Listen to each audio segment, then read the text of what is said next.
ba coowalu Ousmane Sonko bi amee ba léegi ndawu Pastef fi ñu ngi wone seen taxawaay bu baax ngir soutenir kii di seen njiit tey nag fii ci diwaanu Fatick patriote yi fii yeewoo amaloon fi ab point de presse kii di Mbaye Sène yëkkati ci ay kàddu ci kàllaamay Kocc kii di Boucar Diouf ci kàllaamay nasaraan. mbokku militant Pastef góor jigéen mag ak ndaw gannaaw bu ñu leen nuyoo ñu ngi leen di wax ne xam ngeen ne ay bés a ngi nii coow li lëmbe réew mi te nga xam ne Macky Sall ak ñi mu àndal ñoom ñoo ko sooke mooy coow Ousmane Sonko nu ñuy def ba faagaagal ko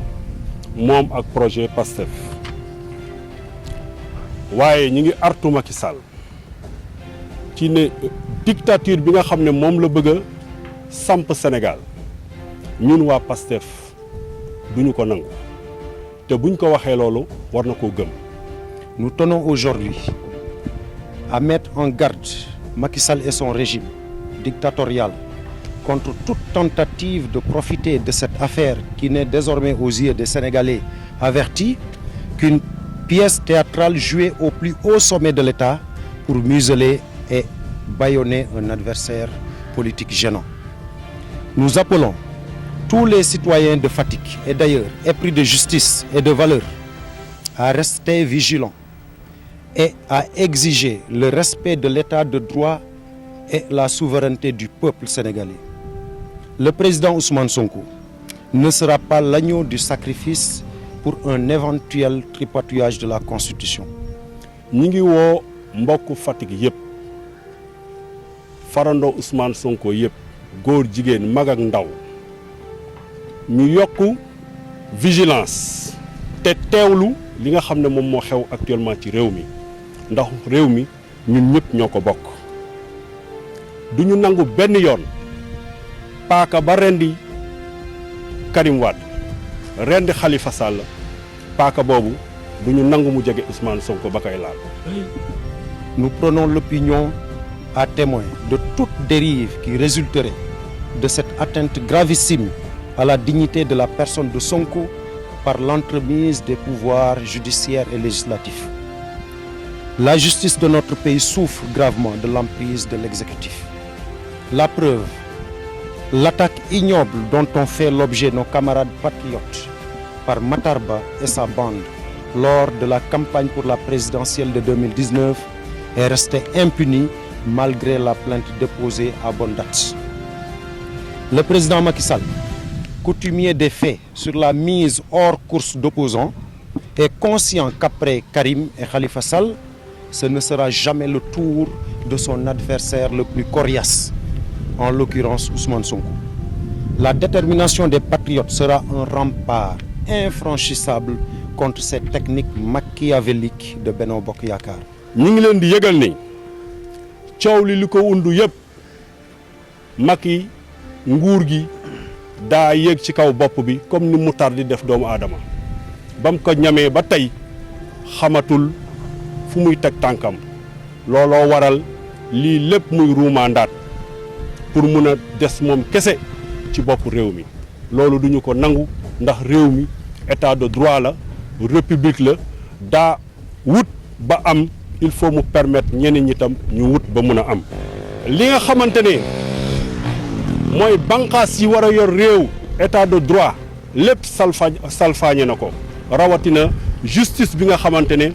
moom mooy garantir un état de droit Macky Sall salfaañe na ko yéen a ngi fàttaliku élection présidentielle 2019 yi sunuy ndaw yi ñu fi jàpp agressé leen ba ñu dem hôpital déposé nañu plainte ba mujjul fenn te ay nitu Matar Ba ñoo ko defoon amul ci réew mi kenn ku mun a taxaw ne tey wóolooti na justice bi ndax ni muy doxalee ku ma am ndey ak ku ma amul ndey la waaye ñun waa Pastef dañ koy wax mu leer ñun duñu nangu justice bu ñuy néewal doole Ousmane Sonko. Pastef, les patriotes de Fatick, rappellent à Macky Sall que le peuple sénégalais l'attend sur ses urgences. Au niveau national, la guerre contre la Covid-19 qui fait des ravages, le Sénégal est dans la zone rouge de l'indice de perception de la corruption, la lutte contre la pauvreté car notre pays occupe la 166e place sur 189 des pays les plus pauvres de la planète. Les problèmes d'inondation appelant l'accélération des programmes d'assainissement rural et urbain, la résorption du chômage pour stopper l'émigration clandestine, le système éducatif et de santé malade, le respect du calendrier électoral en s'attelant à l'organisation immédiate des élections locales, etc. Au niveau local maintenant, ici à Fatick, Macky Sall a abandonné le Sine qu'il a vu naître, grandir et diriger les destinées du pays dans une situation plus que jamais exécrable. Fatick est sans structure de santé, avec un plateau technique de qualité. Des insuffisances notoires en assainissement et sur le réseau routier. L'électrification rurale est absente et aucune perspective ne s'offre à la jeunesse. Une économie faible qui laisse accentuer la pauvreté d'année en année. L'absence d'industrialisation et j'en passe. Face à tous ces problèmes cruciaux auxquels Macky Sall devrait plutôt penser à solutionner, il assoit toujours sa soif du pouvoir en essayant d'instrumentaliser la justice. Pastef, les patriotes du département de Fatick, manifestent son immense solidarité avec un soutien indéfectible au président Ousmane Sonko et exige la libération immédiate et sans condition de l'ensemble des patriotes qui sont arrêtés et parmi lesquels notre frère Sékou Ndour, coordinateur de la section communale de Pastef Palmarin. Nous appelons Macky et Benno Bokk Yakaar à gérer le pays avec plus de lucidité dans un climat apaisé en s'attaquant aux priorités du Sénégal. te jamono ji ñu nekk réew mi ngi ay jafe-jafe yoo xamante ne waroon nañ tal leneen lulul di complot Ousmane Sonko ndax boo xoolee réew mi ba mu daj di nga gis ne tey corona bi mi ngi ñuy sonal mi ngi faagaagal ay sénégalais ci wàllu ger gi Sénégal ci avant ndaare la jël ci indice de perception bi ci wàllu ñàkk ndóol gi fépp la nag ci biir réew mi ci inondation la ñu jóge te nawet a ngi ñëwaat heure bi waroon na fekk sunuy dooleek sunuy mën-mën yëpp ñu dugal ko ca loolo pour que nawet bu ñëwee coono yi ñu amoon duñ ci amaat ndaw yi amatuñu liggéey ba ñu ngi dem immigration clandestine njàng mi paj mi daanaka banqaas boo dugg fépp a feebar kon Macky heure bii waroon naa fekk wax dëgg yàlla mu tal leneen lu dul di nekk naan dafay complot lu daaneel Ousmane Sonko moom élection calendrier républicain bi sax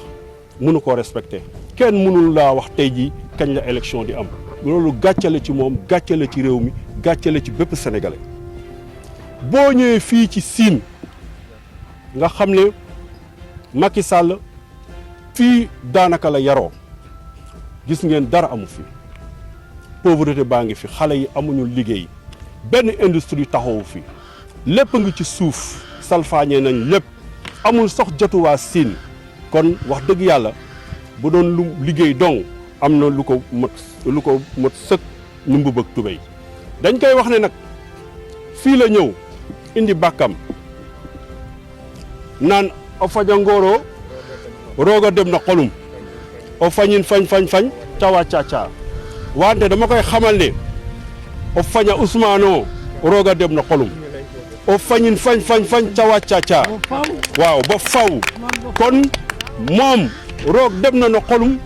fa taxaja Ousmane aussi rooga dem na xolum. Chers compatriotes de Fatick, le Sénégal a plus que jamais besoin